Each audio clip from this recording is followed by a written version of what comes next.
இயேசு கிறிஸ்துவின் நாமத்தினால் உங்களை வாழ்த்துகிறோம். இந்த நல்ல நாளிலே ஆண்டவருடைய வார்த்தையை நாம் பார்க்கலாம். சங்கீதம் 68ஆம் அதிகாரம் 3ஆம் வசனம். நீதிமான்களோ தேவனுக்கு முன்பாக மகிழ்ந்து களி கூர்ந்து ஆனந்த சந்தோஷம் அடைவார்கள். ஆம் பிரியமானவர்களே, இந்த காலை வேளையிலே ஆண்டவர் உங்களோட பேசுகிற வார்த்தையை நாம் பார்க்கலாம். நாம் சூழ்நிலைகளை கண்டு பதறுகிற கூட்டம் அல்ல, மாறாக அந்த சூழ்நிலையை காட்டிலும் பெரியவர் உங்களோட இருக்கிறார் என்பதை நாம் அறிந்திருக்கிறோம். பிரியமானவர்களே, நீதிமான்களுக்கோ தேவனுக்கு முன்பாக அவர்கள் எந்த சூழ்நிலைகள் வந்தாலும் ஆண்டவர் எப்பேற்பட்ட தேவன் என்று அவர்களுக்கு தெரியும். சூழ்நிலைகள், மோசமான காரியங்கள், அவர்கள் வனாந்தரத்தில் போன்ற ஒரு வாழ்க்கையில் கடந்து போனாலும் ஆண்டவருக்கு ஸ்தோத்திரம் சொல்லுவார்கள், ஆண்டவரை மகிமைப்படுத்துவார்கள் என்று வேதத்தில் நாம் பார்க்கிறோம். நீதிமான்கள் அநேக துன்பங்கள் வந்தா கூட ஆண்டவரை மகிமைப்படுத்துகிறவர்களாக இருக்கிறதை நாம் பார்க்கிறோம். ஆண்டவர் மேல் நம்பிக்கை முழுமையா என்ன செஞ்சாலும் ஆண்டவர் எனக்கு தீமையை நன்மையாக அவர் மாற்றுவார். ஏதோ ஒரு சூழ்நிலையில் என்னை நடத்தி கொண்டு போகிறார், நான் இந்த சூழ்நிலைகளை நான் கற்றுக்கொள்ளுகிறேன். ஆண்டவர் எதை செய்தாலும் நன்மைக்கு ஏதுவான காரியங்களை என்னுடைய வாழ்க்கையில் செய்வார்கள் என்று அவர்கள் நம்புவார்கள். ஆண்டவரை கேள்வி கேட்க மாட்டார்கள். யோபுவை போல இருக்கிற ஜனங்கள் உண்டு, ஒரு சில கூட்டம் உண்டு. ஆனால் அவர்கள் காத்திருந்தாலும் பெற்றுக்கொள்ளுவார்கள். நிச்சயமாக ஆண்டவர் என் வாழ்க்கையில் நன்மையான காரியங்களை அவர் மாத்திரம்தான் செய்ய முடியும், என் சூழ்நிலைகளை அவர் மாத்திரம்தான் மாற்ற முடியும் என்று முழு நிச்சயமாக அவர்கள் நம்புவார்கள்.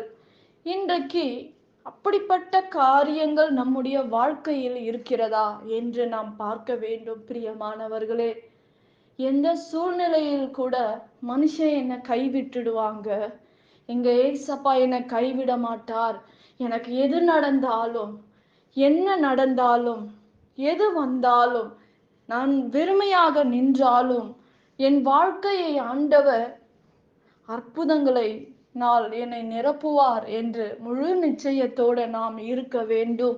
அப்படிப்பட்ட காரியம் நம்முடைய வாழ்க்கையில் இருக்கிறதா என்று நாம் பார்க்க வேண்டும். பிரியமானவர்களே, நாம் சூழ்நிலைகளை கண்டு பதறுகிற கூட்டமா இருக்கக்கூடாது. அந்த சூழ்நிலையை காட்டிலும் உங்களுக்குள் இருக்கிற தேவன் பெரியவர் என்று நம்புங்கள். உங்களுடைய வாழ்க்கையில் ஆண்டவர் பெரிய காரியங்களை செய்து முடிப்பார். அற்புதமான காரியங்களை ஆண்டவர் உங்களுடைய வாழ்க்கை செய்வார் என்று வேதம் சொல்லுகிறது. நீங்கள் துதித்து ஆண்டவரை பாடி முன்னேறி செல்லுங்கள். எல்லா தடைகளை ஆண்டவர் மாற்றுவார்.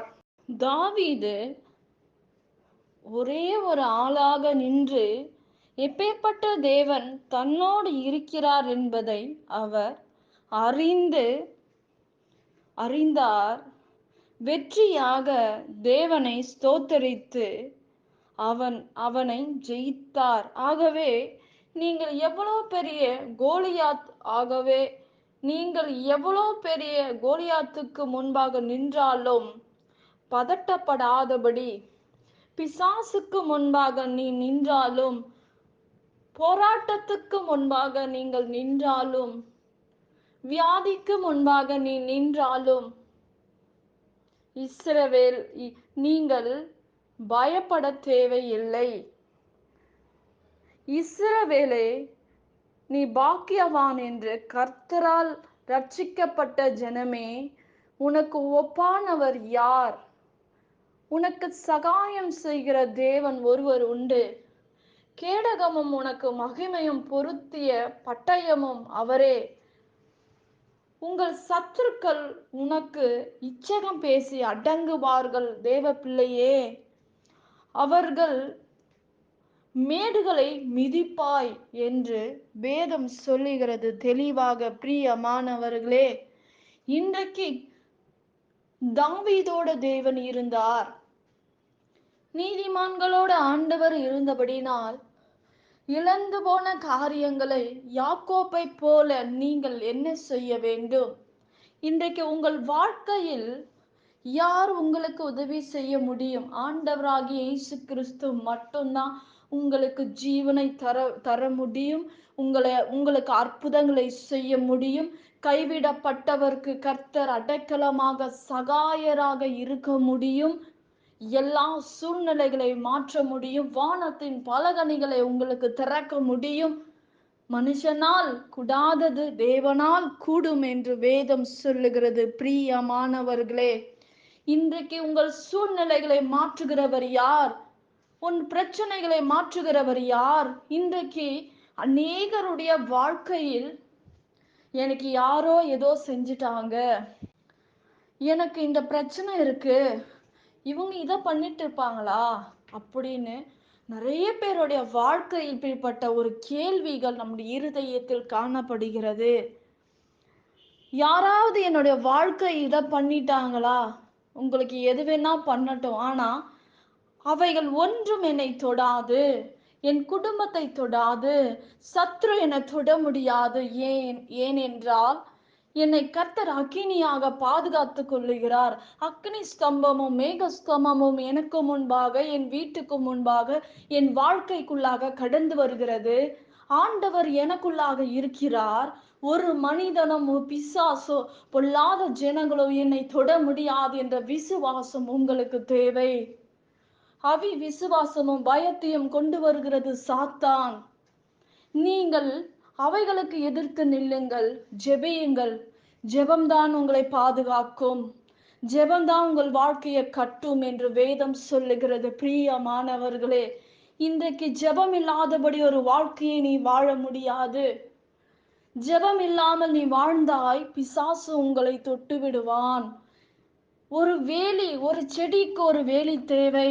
மற்ற காரியங்கள் வந்து அதை எடுக்காதபடி ஒரு பாதுகாப்பு என்றால் வேத வசனம், ஜெபம். தேவ ஆவியானவர் உங்களுக்குள்ளாக இருக்க வேண்டும். நீங்கள் ஆண்டவரை தேடவில்லை என்றால் ஆண்டவர் உங்களை விட்டு விலகி விடுவார். பொல்லாத காரியங்கள், வீணான காரியங்கள் உங்களை வந்து தொடும், அணுகும் என்று நாம் பார்க்கிறோம். இன்றைக்கு நம்முடைய வாழ்க்கையை பாதுகாத்து கொள்ள வேண்டும் என்றால் ஜெபம், வேத வாசிப்பு, துதி நம்ம கூட இருக்க வேண்டும். பிரியமானவர்களே, இந்த சூழ்நிலைகள் மாற வேண்டும் என்றால் யாரும் உங்களுக்கு உதவி செய்ய முடியாது. ஆண்டவராகிய இயேசு கிறிஸ்து தான் உங்களுக்கு உதவி செய்ய முடியும் என்பதை மறந்து விடாதீங்க. பிரியமானவர்களே, இந்த ஊழியக்காரர்கள் எனக்காக ஜெபிப்பார்கள், இவர்கள் ஜெபிப்பாங்க. ஆனால் நீங்களும் நானும் என்னுடைய தேவைகளுக்கும் உங்களுடைய தேவைக்கும் தேவ சமூகத்தில் நிற்க வேண்டும். அப்பொழுது ஆண்டவர் நமக்கு உதவி செய்வார், நம் சூழ்நிலைகளை மாற்றுவார். நாம் ஜெபிக்கலாம். பரலோகத்தில் வாசமாய் இருக்கிற அன்பின் பிதாவே, உங்க நாமம் மகிமைப்படுவதாக, உங்க ராஜ்யம் வருவதாக. ஆண்டவரே, எங்களுக்கு குறைகளை மன்னிங்கப்பா. இன்னும் அதிகமாக நாங்கள் உம்மை தேட வேண்டும், ஜெபிக்க வேண்டும், விசுவாசத்தில் நிலை நிற்க வேண்டும்.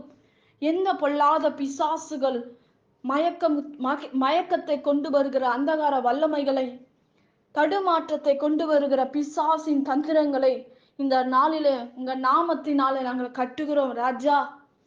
பலவீனங்களை கொண்டு வந்து குடும்பங்களை பயமுடுத்துகிற பொல்லாத ஆவிகளை கர்த்தர் நிர்மூலமாக்குவீராக.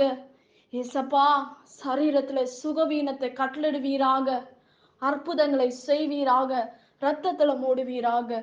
இயேசுவின் நாமத்தில் வேண்டுகிறோம் எங்கள் ஜீவனுள்ள நல்ல பிதாவே, ஆமேன். கர்த்தர் தாமே உங்களை ஆசீர்வதிப்பாராக. ஆமேன்.